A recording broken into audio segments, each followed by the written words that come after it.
Chronic kidney disease అంటే ఏంటి, అది ఎందుకు వస్తుంది, దానివల్ల వచ్చే లక్షణాలు ఏంటి, దానివల్ల వచ్చే కాంప్లికేషన్స్, దానికి చికిత్స విధానాలు, మనం ఇంకా ఇతరత్ర మోడ్ ఆఫ్ ట్రీట్మెంట్స్ ఇంకేమైనా ఉన్నాయా, దాన్ని అదుపులో ఉంచుకోవాలి అంటే తీసుకోవాల్సిన ప్రికాషన్స్, ఇవన్నీ ఈరోజు మనం తెలుసుకుందాం. మన శరీరంలో చాలా నిశ్శబ్దంగా పనిచేసే కిడ్నీలు, వాటిలో వచ్చే మార్పులు అవన్నీ కూడా మనకి ఎప్పుడు తెలియవు, ముందుగా అసలు తెలియవు. సో కిడ్నీ మనకు పనిచేస్తుందని నార్మల్గా మనకు తెలుస్తుందా, తెలియదు. బట్ కానీ దాని ఇంపాక్ట్ అంటే దాని ఇంప్రెషన్ ఎలా తెలుస్తుంది, మనకి రోజు మూత్రం రావడం, మూత్రంలో ఎటువంటి ఇబ్బంది లేకుండా ఉండటం, మన శరీరం ఆరోగ్యంగా ఉండడం, ఇవన్నీ నార్మల్గా కిడ్నీ ఫంక్షన్ పనితీరుని తెలిపేది. మరి కిడ్నీ దెబ్బతినింది అని చెప్పడానికి మనకి ఎట్లా తెలుస్తుంది? ఇనీషియల్ స్టేజెస్లో అయితే కిడ్నీ దెబ్బతిన్న విషయం ఎవరికి తెలియదు.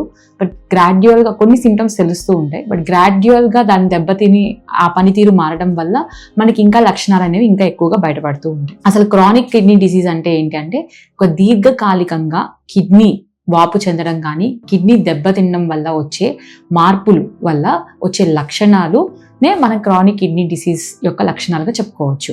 సో ఇది మోస్ట్లీ ఎవరిలో వస్తుంది అని అంటే, ఒక పెద్ద వయసు అంటే మహా అయితే ఒక 60 ఏళ్ళు 50 ఏళ్ళు పైబడిన వాళ్ళలో ఒక ఫంక్షనింగ్ లెవెల్ తగ్గుతుంది కాబట్టి వాళ్ళలో ఎక్కువ చూస్తూ ఉంటాం.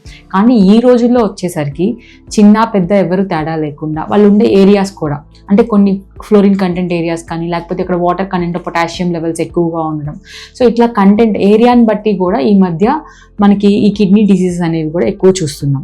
దాంతోపాటు వాళ్ళు తీసుకునే ఫుడ్స్ కానీ, వాళ్ళు తీసుకునే లైఫ్ స్టైల్ బట్టి కూడా కిడ్నీస్ అనేవి ఈ మధ్య కాలంలో ఎక్కువగా ఎఫెక్ట్ అవుతున్నాయి. దాదాపు 100 మందిలో ఒక 10% మంది ఈ జబ్బుతో బాధపడుతూ ఎక్కువగా కనిపిస్తున్నారు. ప్రపంచ జనాభాలో ఒక 10% మంది ఈ కిడ్నీ డిసీజ్తో బాధపడుతున్నారు. ఎక్కువగా మార్పు చెందడానికి గల ముఖ్య కారణాలు ఈ రోజులో ఉన్న పరిస్థితులు, ఆరోగ్యపు అలవాట్లు, ప్లస్ మనం తీసుకునే మన జీవన శైలి, ఇవన్నీ కూడా మనం కన్సిడర్ చేసుకోవాలి. సో మనకి కిడ్నీ డిసీజ్ వచ్చింది అని అంటే ఇనీషియల్గా మనకు వచ్చే సిమ్టమ్స్ ఏముంటాయి అని అంటే, ముఖ్యంగా యూరిన్లో మార్పు, అంటే యూరిన్లో నురగ రావడం కానీ, లేకపోతే మంట ఉండడం, లేకపోతే రక్తం అప్పుడప్పుడు కనిపించడం, లేకపోతే క్రమంగా రోజు కనిపించడం, ఇట్లాంటివి ఏమన్నా ఉన్నా, లేకపోతే యూరిన్కి ఇనీషియల్ స్టేజెస్లో అయితే యూరిన్ ఎక్కువ సార్లు వెళ్ళాల్సి వస్తూ ఉంటుంది. నైట్ టైం కానీ అలా 2-3 సార్లు 4-5 సార్లు వెళ్ళాల్సి వస్తూ ఉంటుంది. అది క్రమేణా ఏమవుతుంది అని అంటే, అది యూరిన్ అవుట్పుట్ అనేది గ్రాడ్యువల్గా తగ్గిపోతూ వస్తుంది. సో ఎందుకంటే ఇనిషియల్గా కాన్సన్ట్రేషన్ అనేది తగ్గుతూ ఉంటుంది వల్ల ఎప్పటికప్పుడు యూరినరీ బ్లాడర్కి రాగానే యూరిన్ వెళ్ళిపోవాలనిపిస్తూ ఉంటుంది. కాన్సన్ట్రేషన్ అనేది ప్రాపర్గా అవ్వదు ఇనిషియల్ స్టేజెస్లో. బట్ గ్రాడ్యువల్గా స్టేజెస్ పెరిగే కొద్దీ ఏమవుతుంది అంటే అదంతా తగ్గిపోయి యూరిన్ అవుట్పుట్టే తగ్గిపోతుంది అనమాట. సో ఇట్లాంటివి యూరిన్లో మనం చేంజెస్ చూస్తాం. సో ముఖ్యంగా ఎవరు ఈ కిడ్నీ డిసీజ్తో బాధపడతారంటే, ఎవరైతే దీర్ఘకాలికంగా షుగర్ కానీ బీపీ సమస్యలతో బాధపడుతున్నారంటే, అధిక రక్తపోటుతో బాధపడుతున్నారో వాళ్ళలో ఈ కిడ్నీలు ఎఫెక్ట్ అవ్వడానికి ఎక్కువ ఛాన్సెస్ ఉన్నాయి. అంతేకాకుండా ఎవరైతే లాంగ్ టర్మ్గా painkillers, anti inflammatory drugs ఇలాంటివి తీసుకుంటూ స్టెరాయిడ్ కంటెంట్స్ ఎక్కువ తీసుకుంటున్నారో, వాటిలో ఉండే కంటెంట్స్ వల్ల కూడా లాంగ్ రన్లో ఏమవుతుందంటే కిడ్నీలో ఉండే టిష్యూ అంతా కూడా డ్యామేజ్ అవ్వడం జరుగుతుంది. సో దీనివల్ల కూడా కిడ్నీ ఫిల్టరేషన్ రేట్ అనేది కూడా తగ్గుతుంది. సో మెయిన్గా అసలు కిడ్నీ పనితీరు, అసలు కిడ్నీ ఏం చేస్తుంది మనకు అది ఫస్ట్ తెలియాలి. కిడ్నీ ఏం చేస్తుంది అంటే, మన శరీరంలో ఉన్న మలినాలన్నింటినీ, అంటే మన రక్తంలో వచ్చే మలినాలన్నింటినీ, వ్యర్థ పదార్థాలని, టాక్సిక్ సబ్స్టెన్సెస్ కావచ్చు, ఇవన్నీ ఎట్లా వస్తాయి, మనం తీసుకునే ఆహారం ద్వారా కానీ, మనం తీసుకునే నీరు, గాలి, ఇట్లాంటివి ఏవన్నా సరే మొత్తం మనం తీసుకునే కంటెంట్ అంతా ఫైనల్లీ బ్లడ్లోకి లాడ్జ్ అవుతుంది. సో ఆ బ్లడ్ని అంతా ఫిల్టర్ చేసి మన బాడీ మొత్తానికి ప్రాపర్ గుడ్ బ్లడ్ సప్లై చేయడం కోసం కిడ్నీ ప్రధాన కర్తవ్యంగా దాని యొక్క పాత్రను పోషిస్తూ ఉంటుంది. ఎప్పుడైతే కిడ్నీ పనితీరు, అంటే కిడ్నీ ఇలాంటి పని చేయకుండా ఆ వ్యర్థాలన్నీ బ్లడ్లోనే ఉండిపోతున్నాయో, ఆటోమేటిక్గా మన బాడీలో ప్రాబ్లం అనేది స్టార్ట్ అవుతుంది. సో అది ఎందుకు కిడ్నీ చేయలేకపోతుంది అని అంటే, కిడ్నీలో ఉన్న టిష్యూ అంతా డ్యామేజ్ అవుతుంది. ఆ కిడ్నీలో ఉన్న టిష్యూ అంతా డ్యామేజ్ అవ్వడానికి ముఖ్య కారణం ఈ షుగర్ కావచ్చు, బీపీ కావచ్చు, రిపీటెడ్గా కిడ్నీకి వచ్చే ఇన్ఫెక్షన్స్, ఊరికనే కిడ్నీ వాపు చెందడం కానీ, లేకపోతే బై జెనెటిక్ పరంగా, జన్యుపరంగా ఫ్యామిలీ హిస్టరీలో ఎవరికైనా ఉండి అలా కూడా రావడం, లేకపోతే ఆల్కహాల్ ఎక్కువ తీసుకునే వాళ్ళలో కానీ, ఇట్లా ప్రోటీన్ కంటెంట్ ఎక్కువ తీసుకునే వాళ్ళలో, స్మోకింగ్ హ్యాబిట్స్ కానీ, హై సాల్ట్ డైట్స్ తీసుకునే వాళ్ళలో, లేకపోతే ఏరియాని బట్టి చెప్పాం కదా ఇందాక, ఆ ఏరియాని బట్టి ఆ వాటర్ కంటెంట్ ప్రాబ్లం ఉన్నా కానీ, ఇట్లాంటి వాళ్ళందరిలో కూడా సో తీసుకునే కంటెంట్ని బట్టి ఆ కిడ్నీ అనేది ఎఫెక్ట్ అవుతూ ఉంటుంది. సో ఎప్పుడైతే కిడ్నీ డ్యామేజ్ అయిందో ఆటోమేటిక్గా ఫిల్టరేషన్ ప్రాసెస్ అనేది తగ్గిపోతూ ఉంటుంది. లేకపోతే ఇంకా కిడ్నీలో మనకి ఫిల్టరింగ్ యూనిట్ అని ఒకటి ఉంటుంది, దాన్నే మనం నెఫ్రాన్ అంటాం, గ్లోమెరులస్ నెఫ్రైటిస్. అంటే ఈ నెఫ్రాన్స్ ఎప్పుడైతే వాపు చెందుతాయో దాన్ని నెఫ్రైటిస్ అంటాం. దాంతోపాటు గ్లోమెరులర్ స్ట్రక్చర్ ఆపరేటస్ అని ఇంకొకటి ఉంటుంది. ఇవి రెండు వాపు చెందడం వల్ల ఫిల్టరేషన్ ప్రాసెస్ అనేది బాగా తగ్గిపోతూ ఉంటుంది. సహజంగా కిడ్నీ నిమిషానికి 120 ml అంటే బ్లడ్ని ఫిల్టర్ చేసి దాని అవుట్పుట్ అనేది ఇస్తూ ఉండాలి. కానీ గ్రాడ్యువల్గా ఏమవుతుంది అని అంటే ఆ పనితీరు తగ్గడం వల్ల ఈ ఫిల్టరేషన్ ప్రాసెస్ అనేది తగ్గుతూ వస్తుంది అనమాట.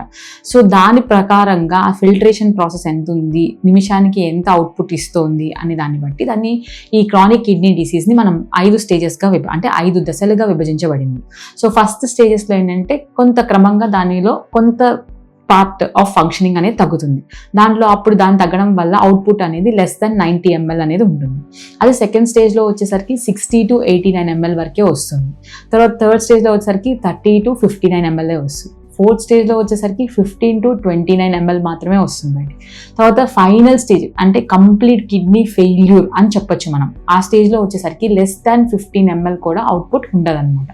సో దీనివల్ల ఏమవుతుంది అని అంటే ఈ విధంగా ఫిల్టరేషన్ ప్రాసెస్ అనేది గ్రాడ్యువల్గా తగ్గిపోతూ ఉంటే కిడ్నీ యొక్క డ్యామేజ్ లోపల ఎంత జరిగింది అనేది మనం క్లియర్గా చెప్పుకోవచ్చు.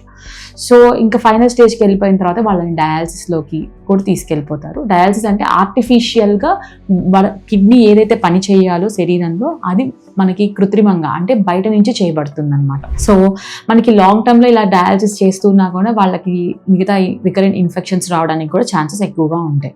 సో మరి వీళ్ళకి వచ్చే లక్షణాలు ఏంటి? ఇప్పుడు కంటిన్యూస్గా బ్లడ్ ప్రాపర్గా ఫిల్టర్ అవ్వట్లేదు అని అంటే టాక్సిక్ సబ్స్టెన్సెస్ అన్ని అంటే వ్యర్థ పదార్థాలన్నీ బాడీలో ఉండిపోవడం వల్ల అవి ఏం చేస్తాయి, మిగతా బాడీ పార్ట్స్ అన్నిటికీ కూడా సప్లై అవుతాయి. దానివల్ల ఏమవుతుంది, టాక్సిమియా కండిషన్స్ ఏర్పడతాయి. అవేంటి అంటే యురేమియా అంటాం. దీనివల్ల ఏమవుతుంది అంటే టాక్సిక్ కండిషన్స్ అని లోపల ఉండకపోవడం వల్ల శరీరం దురద పెట్టడం కానీ, డ్రై అయిపోవడం కానీ, మంటగా అనిపించడం కానీ ఇట్లాంటివన్నీ చూస్తూ ఉంటాం. దాని తర్వాత జాయింట్స్లో ఎక్కడైనా ఎక్కువ ఇదైపోతే కనుక జాయింట్స్ పెయిన్స్కి రావడం కానీ, ఆకలి, గ్యాస్ట్రో ఇంటెస్టినల్ ట్రాక్ట్ కూడా ఎఫెక్ట్ ఈ టాక్సిక్ సబ్స్టెన్సెస్ వల్ల వాళ్ళకి వికారంగా ఉండడం, వాంతులు అవ్వడం ఇట్లాంటివన్నీ జరుగుతుంటాయి. బ్రెయిన్కి కూడా ఎఫెక్ట్ అయితే కనుక డిజీనెస్ అంటే ఇలా నీరసంగా ఉండడం, ఊరికినే కళ్ళు తిరిగినట్టుగా అనిపించడము, ఏ పని చేసుకోవడానికి ఓపిక లేకపోవడం, అలసత్వం, ఫోకస్ ఉండకపోవడం ఇట్లాంటివన్నీ కూడా జరుగుతూ ఉంటాయి. సో ఇలాంటి లక్షణాలన్నీ క్రమంగా కిడ్నీ పనితీరుని బట్టి మనకి గ్రాడ్యువల్గా డెవలప్ అవుతుంటాయి. సో వీళ్ళు ప్రాపర్గా ఆహారం తీసుకోకపోవడం వల్ల బరువు తగ్గడము, నీరసంగా ఉండడము, కిడ్నీ అవుట్పుట్ ఫంక్షనింగ్ గ్రాడ్యువల్గా తగ్గిపోవడం వల్ల శరీరంలో వాపు, ఇది మెయిన్ అన్నమాట. పాదాలు వాపు పెరిగిపోవడము, లేకపోతే పొద్దున్న లేవగానే ముఖం అంతా ఉబ్బరంగా ఉండడము ఇట్లాంటివన్నీ మనం చూస్తూ ఉంటాం. సో ఇట్లాంటి లక్షణాలు ఏవైనా క్రమంగా ఇనిషియల్ స్టేజెస్లో మనకి ఏదైనా బరువు ఏంటి, ఊరికనే బరువు తగ్గుతున్నారు వీళ్ళు, లేకపోతే ఆహారం సరిగ్గా తీసుకోవట్లేదు, లేకపోతే రిపీటెడ్గా ఫీవర్స్ వస్తున్నాయి ఏంటి, రిపీటెడ్ ఇన్ఫెక్షన్స్ వస్తున్నాయండి, యూరిన్లో కలర్ చేంజ్ కానీ, లేకపోతే యూరిన్ ఫ్రీగా రావట్లేదు, ఫ్రీక్వెంట్గా రావట్లేదు, ఇట్లాంటి కంప్లైంట్స్ ఏమన్నా ఉన్నా కానీ డాక్టర్ని వెంటనే కన్సల్ట్ చేసి దానికి అవసరమైన రక్త పరీక్షలు ఏమన్నా మనం ముందు స్టేజెస్లోనే చేయించగలిగితే కనుక మనం కిడ్నీ డ్యామేజ్ని మనం చాలా వరకు కాపాడవచ్చు. దాంతోపాటు ప్రాపర్ ట్రీట్మెంట్ అనేది కూడా ఇంపార్టెంట్. సో ఎవరైతే లాంగ్ టర్మ్లో ఏ ట్యాబ్లెట్ పడితే ఆ ట్యాబ్లెట్ ఈ చిన్న చిన్న ప్రాబ్లమ్స్కి కూడా విపరీతమైన పెయిన్ కిల్లర్స్, యాంటీబయాటిక్స్ ఇలాంటివి వాడేసిన వాళ్ళలో కూడా ఈ ప్రాబ్లం అనేది ఇంకా ఎక్కువ అవుతూ ఉంటుంది. సో మనం వీటన్నిటికీ చెక్ పెట్టాలి అని అంటే ఏ సిమ్టమ్ అయినా కనిపించినప్పుడు వెంటనే దాన్ని డాక్టర్కి పర్యవేక్షణకు తీసుకెళ్ళి మనం వాళ్ళ గైడెన్స్ ప్రకారం కావాల్సిన టెస్ట్లు అంటే బ్లడ్ టెస్ట్ చేయించినప్పుడు దాంట్లో కిడ్నీ లెవెల్స్ అంటే ఆ ఫిల్టరేషన్లో యూరిన్లో ఫోమ్ ఉందా, ఆల్బ్యూమిన్ ఉందా, లేకపోతే యూరిక్ యాసిడ్ కానీ, క్రియాటినిన్, మెయిన్ కంటెంట్ మనకి క్రియాటినిన్ లెవెల్ పెరుగుతుంది అంటే కిడ్నీ డ్యామేజ్ పెరుగుతుంది అని దాని అర్థం అనమాట. సో ఇలాంటివన్నీ ఎట్లా ఉన్నాయి అనేది ఒక ప్రాపర్ బ్లడ్ టెస్ట్ కానీ, అది బ్లడ్ టెస్ట్కి కూడా కొన్ని ఉంటాయి, అలాంటి వాటికి ఒక్కొక్కసారి అవసరమైతే సిటీ స్కాన్ కానీ, కొన్నిసార్లు కిడ్నీ బయాప్సీ కానీ ఇట్లాంటివి కూడా చేయాల్సి వస్తుంది. సో ఇవన్నీ మీరు డాక్టర్ అడ్వైస్తో ఇవన్నీ ప్రాపర్ టెస్ట్లు ఇన్ టైంలో కనుక చేయించుకోగలిగితే మనం కిడ్నీ డ్యామేజ్ని చాలా వరకు ఆపవచ్చు. సో ట్రీట్మెంట్ ప్రాసెస్కి వచ్చేసరికి మనకు మామూలుగా ఉన్న సింటమ్స్ని బట్టి ఆ బ్లడ్ ప్రెషర్ని కంట్రోల్ చేయడము ఇట్లాంటి వాటికి ట్రీట్మెంట్ అనేది ఇవ్వడం జరుగుతుంది. సో అలాంటివే కాకుండా హోమియోపతి పరంగా వచ్చేసరికి మనకి ప్రాపర్గా ట్రీట్మెంట్ కనుక చేస్తే వాళ్ళ క్వాలిటీ ఆఫ్ లైఫ్ని మనం పెంచవచ్చు. ఇప్పుడు అంత నీరసంతో వాళ్ళు ఏం పనులు చేసుకోలేరు, ఏ దాని మీద ఫోకస్ ఉండదు, ఇంట్రెస్ట్ ఉండదు. సో ఆ వీక్నెస్ నుంచి కానీ లేకపోతే వాళ్ళ పనితీరుని పెంచడం కోసం మనం ట్రీట్మెంట్ ఎలా ప్రాసెస్ హోమియోపతిలో ఉంటుంది అని అంటే, వాళ్ళ లక్షణాలు ఏవైతే ఉన్నాయో ఆ లక్షణాలన్నింటినీ మనం ముందుగా ఆ లక్షణాలని ప్రోగ్రెస్ అవ్వకుండా ఫస్ట్ ఆపాలి. దాంతోపాటు ఉన్న సింటమ్స్ అనేవి గ్రాడ్యువల్గా తగ్గించుకుంటూ రావాలి. సో ఇట్లా చేస్తే పేషెంట్కి హోప్ అనేది వస్తుంది అనమాట. వాళ్ళ లైఫ్ మీద హోప్ని మనం ఫస్ట్ క్రియేట్ చేసేటట్టు చేసుకోవాలి. సో దీంతో పాటు అసలు ఆ డిసీజ్ రావడానికి గల మెయిన్ కారణం ఏంటి, వాళ్ళ శరీర తత్వం ఏంటి, ఇట్లాంటివన్నీ కూడా కన్సిడర్ చేస్తూ ఒక కాన్స్టిట్యూషనల్ ట్రీట్మెంట్ బేస్లో వెళ్తే కనుక మనకి మంచి ఇంప్రూవ్మెంట్ రిజల్ట్స్ అనేవి ఉంటాయి అనమాట. దానివల్ల డిసీజ్ ప్రోగ్రెషన్ని కూడా అంటే ఫర్దర్ కిడ్నీ డ్యామేజ్ని కూడా మనం ఆపవచ్చు. దాంతోపాటు ఎవరైతే ఆల్రెడీ డిసీజ్తో బాధపడుతున్నారు, ఆల్రెడీ డయాలసిస్ మీద ఉన్నారు, మేమేం చేయాలి అని డౌట్ రావచ్చు. మాకు కూడా హోమియోపతిలో ట్రీట్మెంట్ ఉందా అని చాలా మందికి డౌట్ వస్తూ ఉంటాయి. సో ఖచ్చితంగా ఉంటుందండి. మనం ఈ కండిషన్లో అంటే ఫైనల్ స్టేజెస్లో కానీ డయాలసిస్లో రిపీటెడ్గా చేయించుకున్న వారిలో కూడా మనం హోమియోపతి ఫస్ట్ ఇనీషియల్గా స్టార్ట్ చేసినప్పుడు ఏం చేస్తామంటే డయాలసిస్తో పాటు ఈ ట్రీట్మెంట్ ఇవ్వడం జరుగుతుంది. దానివల్ల ఏమవుతుంది అని అంటే లాంగ్ రన్లో వచ్చేసరికి వాళ్ళ కిడ్నీ డ్యామేజ్ అనేది తగ్గుతూ ఫస్ట్ ఇంప్రూవ్మెంట్ అనేది డెవలప్ అవుతుంది. ఉన్న సింటమ్స్లో ఇంప్రూవ్మెంట్ డెవలప్ అవ్వడం, ఆ డయాలసిస్ వల్ల వచ్చే రికరెంట్ ఇన్ఫెక్షన్స్ ఏవైతే ఉన్నా కానీ వాటిని ఆపడము.